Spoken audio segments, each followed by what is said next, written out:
প্রিয় দর্শক, আপনারা দেখছেন এটিএন নিউজ। বাংলাদেশ আই হসপিটালের সৌজন্যে সরাসরি স্বাস্থ্য বিষয়ক অনুষ্ঠান লাইভ প্রেসক্রিপশনে আপনাদের সবাইকে আমন্ত্রণ জানাচ্ছি। আমি ডক্টর ফাইজা রাহলা। দর্শক, প্রতি সপ্তাহে নির্দিষ্ট একটি বিষয় নিয়ে আমরা কথা বলার চেষ্টা করি। আমরা সেই বিষয়ের অনেক রকমের তথ্য দেওয়ার পাশাপাশি আপনাদের কোনো প্রশ্ন থাকলে বা মতামত থাকলে সেই প্রশ্নের উত্তর দেওয়ারও চেষ্টা করি। আজকে আমরা যে বিষয়টি নিয়ে কথা বলবো সেটি হচ্ছে চোখের প্রেশার কি এবং কেন হয়, কাকে আমরা বলি যে চোখের প্রেশার হয়েছে, কেন হচ্ছে, চিকিৎসা আদৌ করে কোনো লাভ হয় কি না, এই বিষয়গুলো নিয়ে আজকে আমরা কথা বলবো। অতিথি হিসেবে আমাদের সাথে আজকে যোগ দিয়েছেন doctor Rashidul Hasan, consultant, glaucoma ও ক্যাটারাক্ট, বাংলাদেশ আই হসপিটাল ও ইনস্টিটিউট, ধানমন্ডি, ঢাকা। আপনাকে অনেক ধন্যবাদ আমাদের সাথে আমাদের আজকের এই অনুষ্ঠানে যোগ দেওয়ার জন্য। জি, আপনাকে ধন্যবাদ আমাকে আমন্ত্রণ জানানোর জন্য। দর্শক, যেমনটি বলছিলাম যে আপনাদের প্রশ্নেরও কিন্তু আমরা উত্তর দেওয়ার চেষ্টা করব। আপনাদের যদি এই বিষয়টি নিয়ে, চোখের প্রেশার নিয়ে কোনো প্রশ্ন থাকে অথবা যদি আপনারা কিছু জানাতে চান, তাহলে 0241010469 এই নম্বরটিতে ফোন করে আপনাদের প্রশ্নটি করতে পারেন। আমরা তাহলে চলে যাই আমাদের আজকের মূল আলোচনায়। আমরা কথা বলতে চাচ্ছি চোখের প্রেশার নিয়ে। চোখের প্রেশার নিয়ে আসলে এই শব্দটার সাথেই দেখা যায় যে অনেক রকমের কনফিউশন থাকে, যে প্রেশার আসলে চোখে কেমন করে হতে পারে বা আদৌ হয় কিনা। আবার অনেকে মনে করেন যে ব্লাড প্রেশারের সাথে কি চোখের প্রেশারের কোনো সম্পর্ক আছে কিনা, তার মানে কি ব্লাড প্রেশার বেশি থাকলেই চোখের প্রেশার হবে কিনা।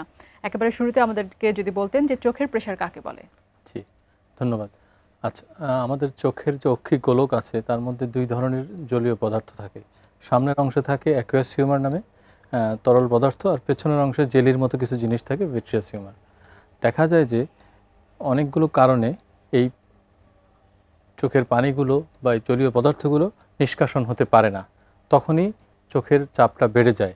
এটাকে আমরা সাধারণত বলে থাকি চোখের প্রেশার বেড়ে যাওয়া। সেই বেড়ে যাওয়াটা একসময় যা হয়, চোখের যে স্নায়ু অপটিক নার্ভকে ক্ষতিগ্রস্ত করে এবং তার ফলশ্রুতিতে ধীরে ধীরে দৃষ্টিশক্তি হ্রাস পেতে থাকে এবং এমনকি একসময় রোগী অন্ধ হয়ে যেতে পারে।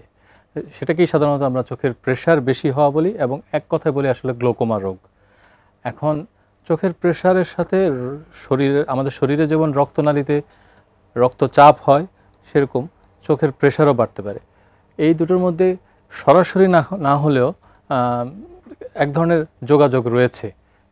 রক্তচাপ, শরীরের রক্তচাপ, হাই ব্লাড প্রেশার যখন হয়, তার সাথে সাথে চোখের প্রেশারও অ্যাকর্ডিংলি কিছু কিছু বাড়তে পারে, যদিও সরাসরি কোনো সম্পর্ক নেই। জি, যেটা আপনি বলছিলেন যে কিছু কারণে যদি এই অ্যাকুয়াস হিউমারটা ঠিকমতো নিষ্কাশিত না হতে পারে, তখনই আসলে জমতে জমতে প্রেশারটা বেড়ে যায়। কেন এই ঘটনাটা কেন ঘটে? আচ্ছা, এই ঘটনা আসলে এই চোখের প্রেশার বাড়ার অনেকগুলো কারণ রয়েছে। প্রথম যেমন হচ্ছে আমরা বলতে পারি প্রাইমারি গ্লুকোমা। প্রাইমারি বা প্রাথমিক, বাংলা আসলে প্রাথমিক। প্রাইমারি গ্লুকোমা আসলে আমরা সরাসরি কারণ জানি না। সেকেন্ডারি গ্লুকোমাসের সেখানে কিছু নির্দিষ্ট কারণ থাকে, যেমন চোখের কিছু রোগ, আঘাত, তারপরে ধরেন কিছু সিস্টেমিক ডিজিজ তা থেকে হতে পারে। বাট প্রাইমারিতে সাধারণত কিছু আমরা বলতে পারি না এরকম কারণ। কিন্তু যেহেতু বলতে পারি না, তার অনেকগুলো রিস্ক ফ্যাক্টরস বা ঝুঁকি রয়েছে, সেগুলো এর সাথে সম্পর্কযুক্ত। যেমন বয়স বাড়া, যাদের বয়স 40 এবং তার বেশি হয়, স্বাভাবিকভাবেই চোখের পানি নিষ্কাশিত হওয়ার যেই পথগুলো, তার একটা কমন জায়গাকে আমরা বলি ট্রাবিকুলার মেশওয়ার্ক। এটা হচ্ছে এক ধরনের চালনির মতো একটা জায়গা, যেখান দিয়ে চোখের এই অ্যাকুয়াস হিউমারটা আস্তে আস্তে ড্রেন করে চলে যায় রক্তনালীতে। সেটা বয়সের সাথে সাথে সেটা চেঞ্জ হয়ে যায়, তার যে কার্যক্ষমতা সেটা থাকে না। দ্বিতীয়ত হচ্ছে যে কিছু বংশগত, যাদের ধরেন বাবা মা, রক্তের সম্পর্কের ভাই বোন যাদের গ্লোকোমা থাকে, তাদের ক্ষেত্রে এই গ্লোকোমা হওয়ার হারটা বেড়ে যায়। আর তৃতীয়ত কারণ যেগুলো, সেটা হচ্ছে যে তার অ্যাসোসিয়েটেড কিছু জিনিস, যাদের ধরেন কিছু পাওয়ারের সমস্যা থাকে, আনকারেক্টেড রিফ্লেক্টিভ, যাদের অনেক মাইনাস পাওয়ার থাকতে পারে অথবা যাদের কিছু প্লাস পাওয়ার থাকতে পারে, তাদের ক্ষেত্রে আছে।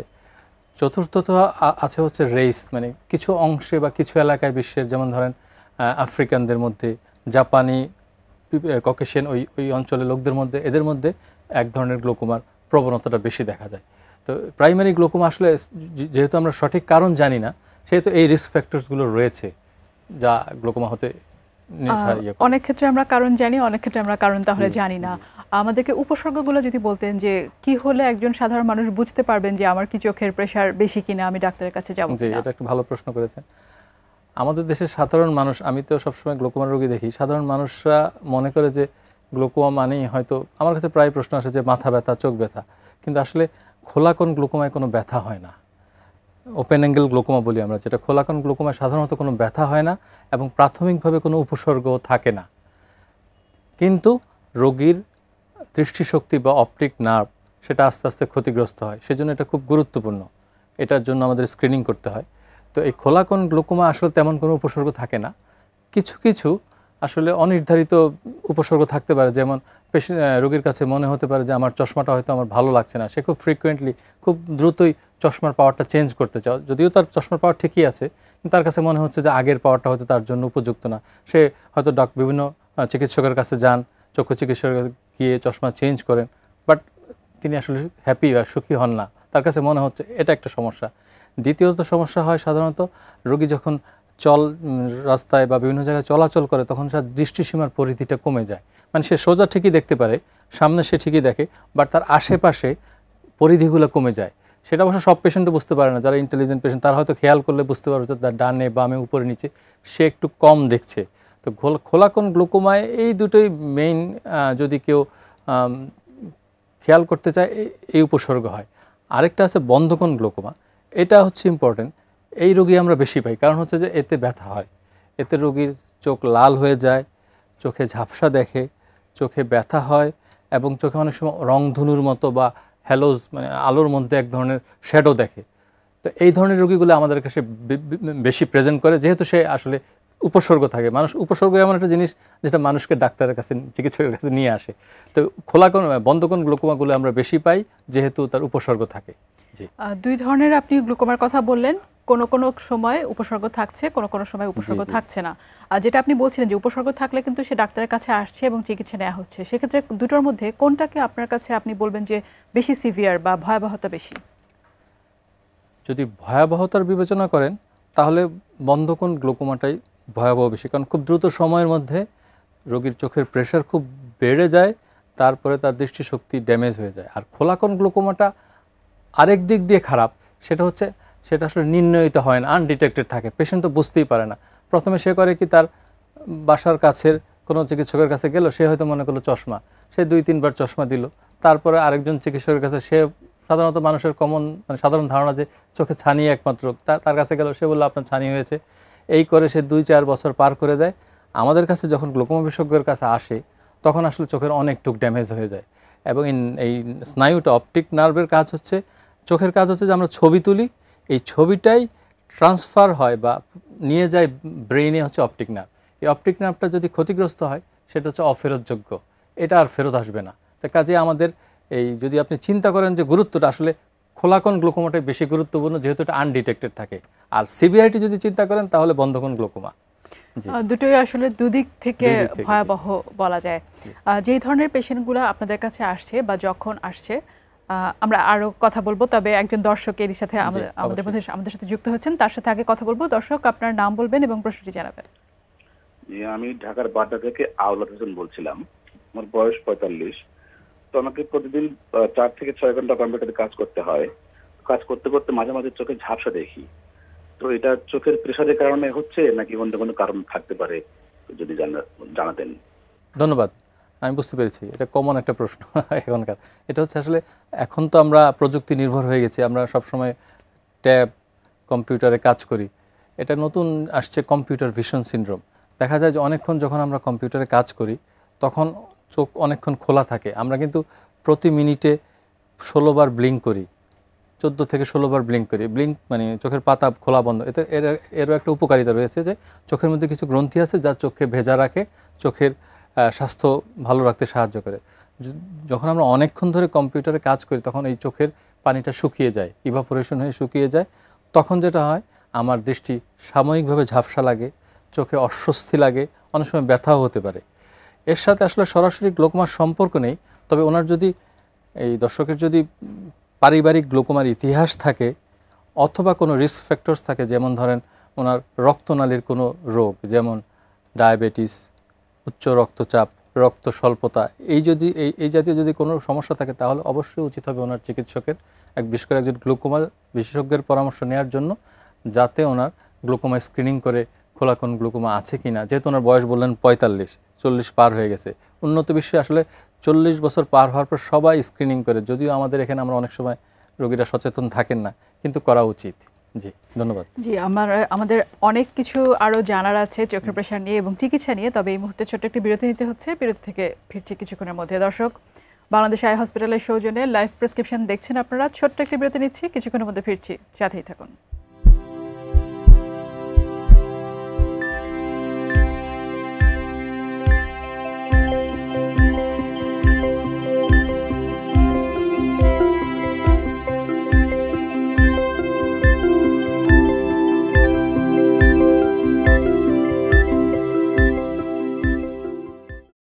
ফিরে এলাম বিরতির পর। বাংলাদেশ আই হসপিটালের সৌজন্যে লাইভ প্রেসক্রিপশন অনুষ্ঠানে আপনাদেরকে আরও একবার আমন্ত্রণ জানাচ্ছি। আমি ডক্টর ফাইজার রাহলা। দর্শক, আজকে আমরা কথা বলছি চোখের প্রেশার এই রোগটি নিয়ে, এর চিকিৎসা নিয়ে। অতিথি হিসেবে আজ আমাদের সাথে আছেন ডক্টর রাশেদুল হাসান। বিরতিতে যাবার আগে আপনার কাছে চোখের প্রেশার সম্পর্কেই শুনছিলাম। যখন একজন রোগী আপনাদের কাছে আসেন, আপনি 2 ধরনের গ্লুকোমার কথা বলেছেন, হয়তো উনি কিছু উপসর্গ নিয়েই আসলো, কিভাবে কনফার্ম করা হয় যে এটা আসলে গ্লুকোমার কারণেই হচ্ছে নাকি অন্য কোনো রোগের কারণে হচ্ছে? আচ্ছা, যেহেতু গ্লোকোমার প্রথম দিকে অনেক কিছুই প্রকাশিত থাকে না উপসর্গ, সেহেতু আমাদের অনেক কিছু ক্লিনিক্যাল পরীক্ষা এবং কিছু ইনভেস্টিগেশনের সাহায্য নিতে হয়। তার মধ্যে অন্যতম রয়েছে আমরা চোখের চাপটা মেপে থাকি। সাধারণত অনেক রোগী দেখার ক্ষেত্রে আমরা স্ক্রিনিং করি, সেটা মাপার কিছু যন্ত্র রয়েছে। আর নর্মালি যারা গ্লোকোমা হওয়ার সম্ভাবনা আছে বা গ্লোকোমা আছেও, তাদের জন্য আমাদের চোখের প্রেশার মাপি। এটা হচ্ছে প্রথম কাজ। দ্বিতীয় হচ্ছে যে আমি বললাম যে খোলা কোণ অথবা বন্ধ কোণ, আমার তো এটা নির্ণয় করতে হবে যে খোলা কোণ হলে এক চিকিৎসা, বন্ধ কোণ হলে এক ধরনের চিকিৎসা। তো সেজন্য আমরা গনিওস্কোপি করে তার অ্যাঙ্গেলটা দেখি যে সেটা খোলা আছে কিনা না বন্ধ। এটা হচ্ছে ক্লিনিক্যাল পরীক্ষা। তারপর তার চোখের মনির পুরুত্ব দেখতে পারি আমরা। আর ইনভেস্টিগেশন যেগুলো আমাদেরকে সাহায্য করে রোগ নির্ণয়ের জন্য, সেটার মধ্যে হচ্ছে ভিজুয়াল ফিল্ড অ্যানালাইসিস আমরা বলি। সেটা হচ্ছে আসলে আমরা যখন দেখি আমাদের দৃষ্টিসীমার সোজা থেকে ডানে বামে উপরে 30 ডিগ্রি আমরা কতটুকু দেখি, এবং ওই দেখার মধ্যে তার কোনো অসুবিধা আছে কি না সেটা নির্ণয় করার জন্য এক ধরনের পরীক্ষা রয়েছে, ইনভেস্টিগেশন, সেটাকে বলে ভিজুয়াল ফিল্ড অ্যানালাইসিস। এটা খুব ইম্পর্টেন্ট এবং একটা গোল্ড স্ট্যান্ডার্ড টেস্ট, এটা আমরা সাধারণত করে থাকি অলমোস্ট। আর এছাড়াও রয়েছে যে অনেক সময় অনেক রোগীরা বুঝতে পারে না বা তাদের দৃষ্টিশক্তি এত কম থাকে, তারা ভিজুয়াল ফিল্ডে রেসপন্স করতে পারে না, তখন আমরা যেটা করি সেটা হচ্ছে ওসিটি। এটা আরেক ধরনের টেস্ট। এটা হচ্ছে অবজেক্টিভ টেস্ট। এটা পেশেন্টের চোখের মনি বড় করে আমরা তার চোখের রেটিনার নার্ভ ফাইবার লেয়ারগুলা দেখে থাকি যে নার্ভটা ড্যামেজ হয়েছে বা কতটুকু ক্ষতিগ্রস্ত হয়েছে কিনা, সেটা করতে পারি। এই ওসিটিরও বিভিন্ন রকম রয়েছে, এখন নতুন এসছে গ্যাংলিয়ন সেল কমপ্লেক্স অ্যানালাইসিস, সেটা করতে পারি। অ্যান্টিরিয়র সেগমেন্ট ওসিটি আছে, সেটাও আমরা করতে পারি। এই মোটামুটি এই জিনিসগুলো আমাদের দেশে অ্যাভেলেবেল আছে গ্লোকোমা ডায়াগনোসিসের জন্য। যখন ডায়াগনোসিসটা কনফার্ম হলো যে ওনার গ্লুকোমা আছে, তখন আসলে কিভাবে চিকিৎসা দেওয়া যায়, কি অপশন আছে? জি, গ্লোকোমা আসলে আমি আগেও বলেছি যে গ্লোকোমা আসলে নিরাময়যোগ্য না, বাট নিয়ন্ত্রণযোগ্য। তো যেহেতু গ্লোকোমা আমরা যখনই প্রথম ধরতে পারবো, আমাদের হাতে অনেকগুলো অপশন রয়েছে। তার মধ্যে একটা হচ্ছে আমরা প্রথমে ঔষধের মাধ্যমে চেষ্টা করতে পারি।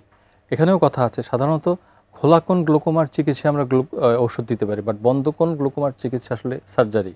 রোগীদের যেটা আসলে একটা মেইন কনসার্ন থাকে, যখন কোনো রোগ ডায়াগনোসিস হয়, ওনারা ভাবেন যে আমি কিছুদিন চিকিৎসা করার পরে আমি সম্পূর্ণরূপে ভালো হয়ে যাব, আমি এরপরে আসলে আর কিছু চিকিৎসা নিতে পারবো না। যখনই ব্যাপারটা, এমনকি আমরা ডায়াবেটিস বা হাইপারটেনশন নিয়েও রোগীদের যখন কথা বলতে দেখি, তখন দেখা যায় তারা ভাবে যে আমি কি 1 মাস ওষুধ খেলে ভালো হবো কিনা। তো সেক্ষেত্রে আপনার কাছে এই রোগ সম্পর্কে জানতে চাচ্ছি যে ওষুধ আপনি বলছেন সেটা দীর্ঘমেয়াদী, সার্জারি বা লেজার অথবা শান্ট, কোনটাকে আসলে আপনি বলবেন যে চিকিৎসার সব থেকে সহজ হয়ে ওঠে বা জীবনটা সহজ হয়ে ওঠে কোন চিকিৎসাতে? আচ্ছা, এটা একটা খুব গুরুত্বপূর্ণ এবং জটিল প্রশ্ন। জীবন আসলে খুব একটা সহজ হয় না, সত্যি কথা যেটা। আমাদের হচ্ছে যে এটার সাথে মানিয়ে নিতে হয়। ডায়াবেটিস রোগী যেমন ভালো হবে না, এটাও এই গ্লুকোমার সবচেয়ে গুরুত্বপূর্ণ জিনিসটা হচ্ছে কাউন্সেলিং। একটা পেশেন্ট যখন আসে, আপনি যেটা বললেন, অনেক রোগী কিন্তু আমরা চিকিৎসা দেওয়ার পরে আর আসে না, ফলো আপে আর আসে না, কিন্তু আমরা একটা নির্দিষ্ট সময় দিয়ে দিই যে আপনি 2 মাস পরে আসেন। তার সিভিয়ারিটি বা গুরুত্ব অনুযায়ী কেউ হয়তো 2 মাস পরে, কেউ হয়তো 10 দিন পরে, কেউ 6 মাস পরে। কিন্তু অনেক রোগীরা এই গুরুত্বটা বুঝতে পারে না। হয়তো আমি আজকে ওষুধ দিয়ে দিলাম, দেখা গেল যে আসছে 3 বছর পরে, তখন অলরেডি তার অনেকটুকু ড্যামেজ হয়ে গেছে, চোখের স্নায়ুটা শুকিয়ে গেছে। তো এই জন্য কাউন্সেলিংটা গুরুত্বপূর্ণ। আর এই 3টার মধ্যে আসলে যদি আপনি কস্ট ইফেক্টিভ চিন্তা করেন, তাহলে, যদি স্বল্প মেয়াদি চিন্তা করেন, তাহলে তো চোখের ড্রপসই ভালো। বাট আপনি যদি দীর্ঘমেয়াদী চিন্তা করেন, এক সময় 5 বছর 10 বছর ড্রপের হিসাব করলে তো আসলে অনেক খরচও হয়ে যায়। সেই হিসাবে আমার কাছে মনে হয় যদি প্রাথমিক এবং মাধ্যমিক পর্যায়ে আসে পেশেন্ট, সিভিয়ার না একদম লাস্ট, তাহলে আমরা লেজারটা একটা ভালো অপশন। কারণ লেজারটা একটা পার্মানেন্ট অপশন, তাতে তার ওষুধের লোডগুলো কমে গেল। হয়তো সে 4টা ওষুধ নিত, এখন তার একটাতেই হয়ে যাচ্ছে, আর 3টাতে লাগছে না, বাট একটা স্থায়ী সমাধান। আর লাস্ট যেটা বললেন রিসোর্ট যেটা, সেটা হচ্ছে অপারেশন।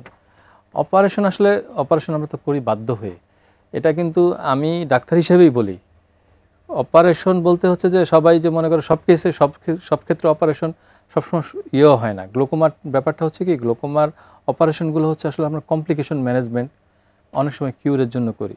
তো অপারেশন আমাদের করতে হবে রিস্ক বেনিফিট রেশিও। যখন দেখবো যে আমার আর ওষুধে কাজ হচ্ছে না, ম্যাক্সিমাম ওষুধে কাজ হচ্ছে না, লেজারও ফেইল করেছে, তখন হচ্ছে আসলে অপারেশন। কিন্তু অপারেশনেরও কিছু কিছু কমপ্লিকেশন বা সমস্যা রয়েছে। জি, আরো একজন দর্শক আছে, আমরা তার সাথে কথা বলবো। দর্শক, আপনার নাম বলবেন, প্রশ্নটি জানাবেন। জি, আসসালামু আলাইকুম। হ্যালো। ওয়ালাইকুম আসসালাম। জি জি, আমার নাম পাবেন। হ্যালো। জি, শুনতে পাচ্ছি।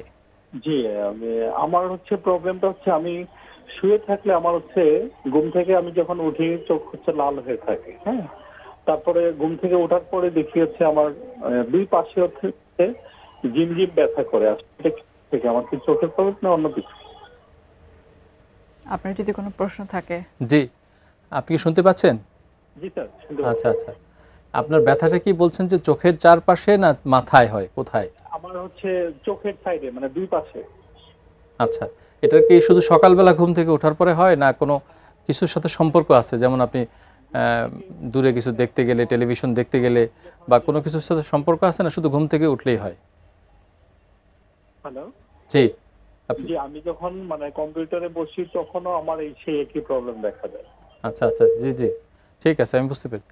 আচ্ছা, আমার কাছে যেটা মনে হচ্ছে, ওনার বর্ণনা শুনে যেটা মনে হচ্ছে যে সাধারণত ঘুম থেকে ওঠার সাথে গ্লোকোমার ওরকম কোনো সম্পর্ক নেই। এখন যদি মাথা ব্যথা হয়, শুধু মাথা ব্যথা, তাহলে সেটা সম্পর্ক আছে, কারণ নতুন ধরনের মাথা ব্যথা, সেটা খারাপ, সেটা হয়তো ব্রেইনের কোনো সমস্যা থেকে হতে পারে। আরেকটা ওনার পসিবিলিটি হতে পারে ওনার মাইগ্রেন থাকতে পারে। মাইগ্রেন হলে সাধারণত ঘুম কম হলে বা ঘুমের বা টেনশন, হেডেক, ওদের ক্ষেত্রে এরকম হয়। আর গ্লোকোমা হলে, আমি তো প্রথমে বললাম, গ্লোকোমা হলে সাধারণত ঘুম থেকে ওঠার পরে চোখের বা এই দুই পাশে ঝিমনি। তবে ওনার আরেকটা সমস্যা হতে পারে, সেটা হচ্ছে ওনার হয়তো মানে চশমা লাগবে, এই আনকারেক্টেড রিফ্রেক্টিভ এরর, চশমা লাগবে, হয়তো উনি এটা পরীক্ষা করছেন না। আমার ধারণা হয়তো আপনি একজন চক্ষু চিকিৎসকের কাছে গিয়ে আগে প্রথম দরকার হচ্ছে আপনার দৃষ্টিশক্তি পরিমাপ করে চশমার সমস্যা আছে কিনা সেটা দেখতে হবে। এটা হওয়ার সম্ভাবনাটাই বেশি রাদার দ্যান গ্লোকোমা। ওনারা আসলে একজন চক্ষু বিশেষজ্ঞর কাছে গিয়ে দেখিয়ে তারপরে ডিসিশনটা নিতে হবে। আপনাকে অনেক ধন্যবাদ আমাদের অনুষ্ঠানে এসে এই যে গ্লুকোমার রোগটি নিয়ে এত কিছু এবং চিকিৎসা নিয়েও এত কিছু আমাদের দর্শকদেরকে জানিয়েছেন। অনেক ধন্যবাদ আপনাকে। জি, ধন্যবাদ আপনাকে। প্রিয় দর্শক, বাংলাদেশ আই হসপিটালের সৌজন্যে লাইভ প্রেসক্রিপশন অনুষ্ঠান আজ তাহলে এ পর্যন্তই। দেখা হবে সামনের সপ্তাহে, কথা হবে অন্য কোনো বিষয় নিয়ে। ভালো থাকুন, সুস্থ থাকুন এবং দেখতে থাকুন ATN news. Supported by Bangladesh eye hospital.